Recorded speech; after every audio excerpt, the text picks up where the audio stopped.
This story comes from one of our viewers who wanted to share a moment that was both nerve-wracking and hilarious. After watching our story, my best friend and I almost got caught by my parents. He reached out to share his experience. It all started with a harmless game of truth or dare and turned into a memory they'll never forget. It is both exciting and fun. So, let's jump right in. It was a lazy Saturday afternoon, one of those rare moments when the house was completely ours. My parents were out running errands for the day, and Ryan and I were just lounging around. We'd been best friends since we were kids, and now at 21, our bond had only grown stronger. We'd done everything together, movies, trips, late-night study sessions, but there was always this undercurrent between us. At least I felt it. I couldn't tell if he did. I had been harboring feelings for Ryan for years, feelings I'd never dared to voice. I didn't want to risk our friendship or make things awkward, so I kept those emotions locked away, pretending they didn't exist. That afternoon, Ryan suggested we play Truth or Dare, a game we hadn't touched since we were teenagers. I hesitated at first, but his teasing grin was impossible to resist. "What, are you scared?" he taunted, laughing as he nudged my arm. "Scared? Of you? Never," I shot back, my heart already racing. We started simple, as we always did. I dared him to chug the rest of his soda. He asked me to name the most embarrassing thing I'd ever done in public.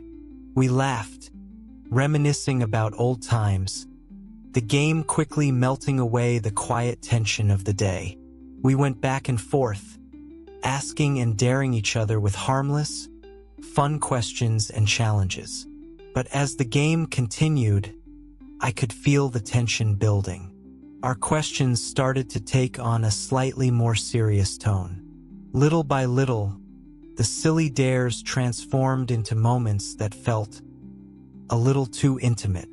But as the rounds went on, the dares grew bolder, and the questions more pointed. At one point, "Truth or dare?" he asked, his green eyes glinting with mischief. "Truth," I replied, feeling a nervous flutter in my chest. "Have you ever had a crush on someone you weren't supposed to?" I froze. My first instinct was to laugh it off, but the weight of his question hit me like a truck. Was this just a random question? Or did he suspect something? Maybe, I said, trying to keep my voice casual. "Who?" he pressed, leaning closer, his grin widening. "No way," I said, shaking my head. "Your turn." He laughed, but I could see the curiosity lingering in his expression. A few rounds later, it was my turn to ask. I decided to push the boundaries, testing the waters just a little. "Truth or dare?" "Dare," he said without hesitation. "I dare you to kiss me." The words were out before I could stop them. My heart pounded in my chest, and for a moment, the air between us felt electric. I told myself it was just a joke, a way to keep the game interesting. But deep down, I knew it was more than that. Ryan raised an eyebrow, his smile softening into something almost unreadable. "Are you serious?" I shrugged, trying to act nonchalant. "A dare's a dare." He hesitated for a second, then leaned in. The kiss was brief, just a brush of his lips against mine, but it sent a jolt through me. "Your turn," he said, his voice quieter now, his gaze lingering on me. I couldn't tell if it was my imagination, but something between us shifted in that moment. The game continued, but the light-hearted tone was gone. There was a tension now, something unspoken but undeniable. After a while, we abandoned the game altogether. We ended up on the couch, sitting closer than usual, talking about everything and nothing. "I never thought you'd actually go through with it," I said, trying to keep my voice steady. "Why wouldn't I?" he replied, his tone teasing but his eyes serious. I don't know. I just didn't think you'd want to. He studied me for a moment, then leaned in again. This time, the kiss wasn't part of a game. It was real, deliberate, and it took my breath away. Years of buried feelings came rushing to the surface, and before I knew it, we were tangled together, exploring a side of our friendship that had always been just out of reach. It felt surreal, like stepping into a dream I'd had 100 times but never thought would come true. Every touch, every kiss felt like uncharted territory, and yet it was the most natural thing in the world.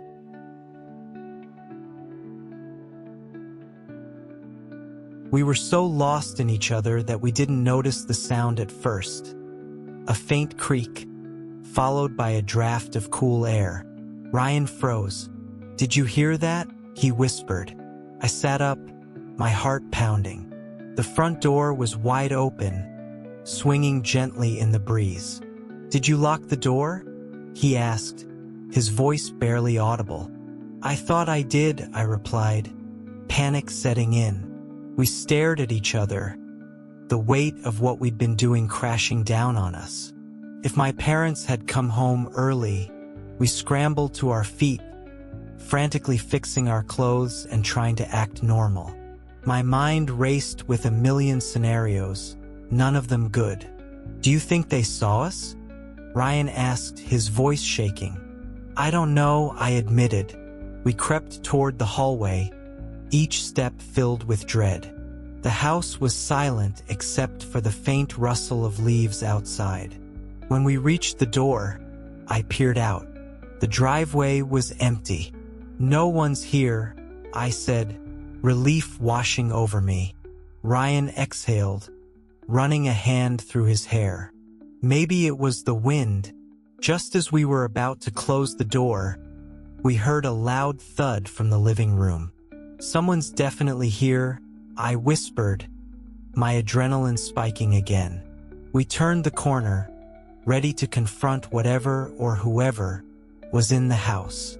And there he was, Max, my golden retriever, wagging his tail like he'd just won the lottery. "Max?"